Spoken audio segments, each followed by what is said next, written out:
Now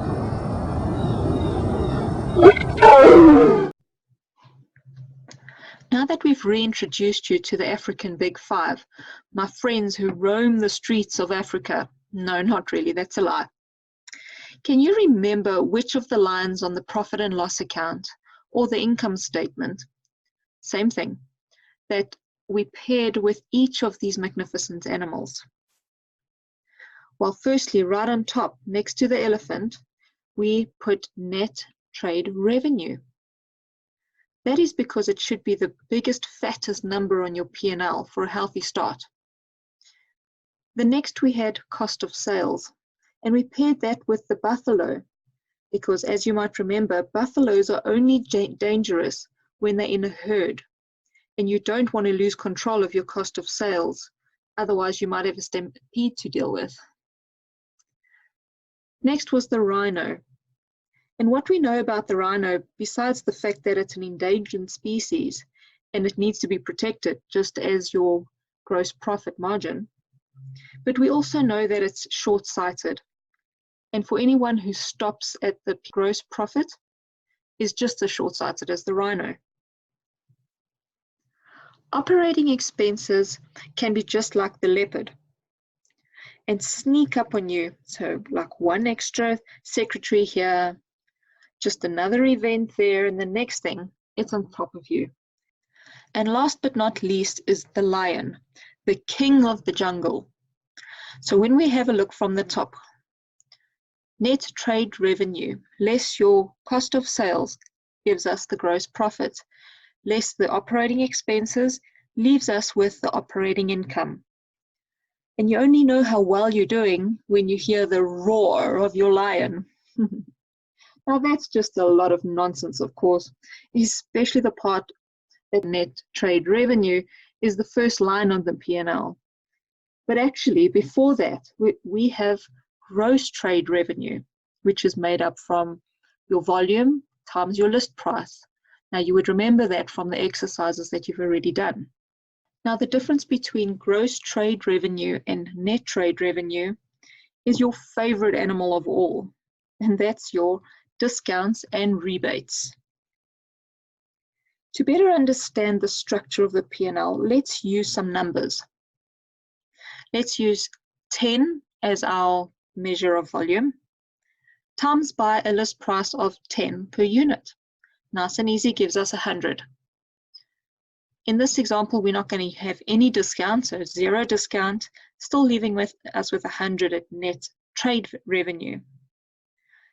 And as we would in a typical manufacturing type of business, we have a cost of sales of 68.3, leaving us with a gross profit of 31.7. And again, typical to a manufacturing type company, we're sitting with an 18.3 on our operating expenses, and our lion is sitting at 13.4. And these numbers might seem a little bit familiar to some of you, and that's because they're yours. So if you remember, we had this slide displayed, and we went into these numbers in a little bit more detail during the course, so I'm not going to spend too much time in covering it again. But I would like to spend some time on demonstrating the impact on discounting on the rest of the numbers. So in this example that we're going to use, we're going to change our discount that will just give the customer 10% discount. Our salesperson thought, okay, they'll give the customer 10% discount and they would expect at least 10% increase in volume. So it was 10 and we've increased it by 10%, giving us 11 in volume. 11 times 10, giving us a gross trade revenue of 110. So that 10% on the 110 gives us 11. Once again, 110 minus your 11 leaves us at 99. Now, cost of sales is a variable cost.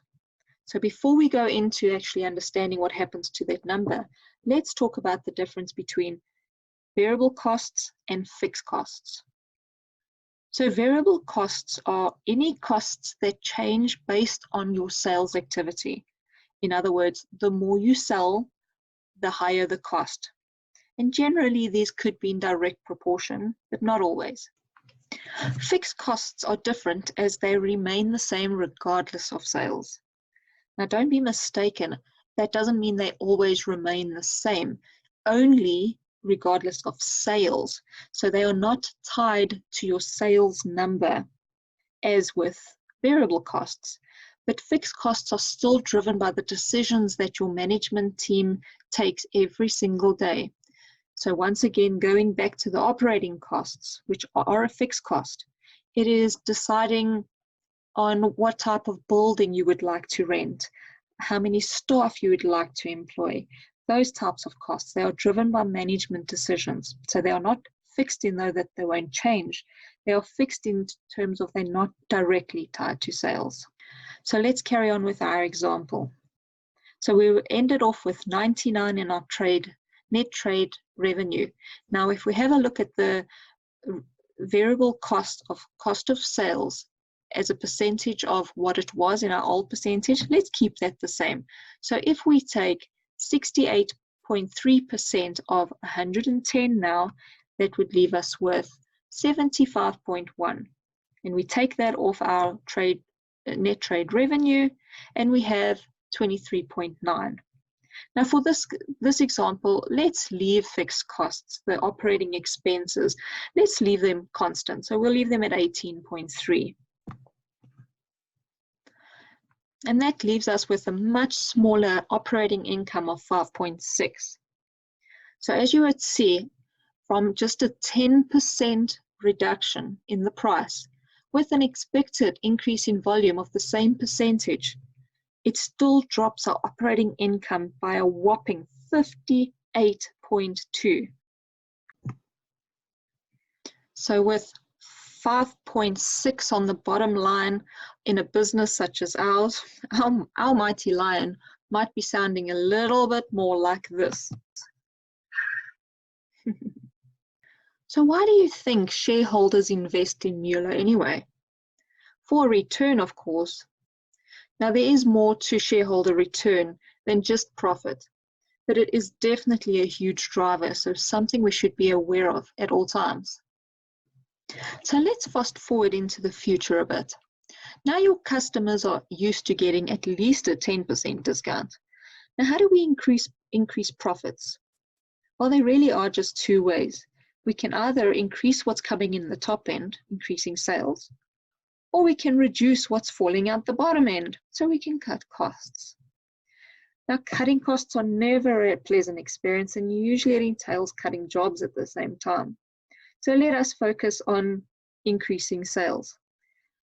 During the next exercises, we're going to be giving you an opportunity to experiment with some of these numbers through using some realistic Mueller-specific case studies that we're putting together for you. But in the meantime, I'd like to ask you one question. What can you do to improve your sales numbers without discounting? Now, in the simulation, if you remember back to the game, we had other variables that you could play with, like giving your customers terms and improving your customer service, and there were quality aspects that you could have used.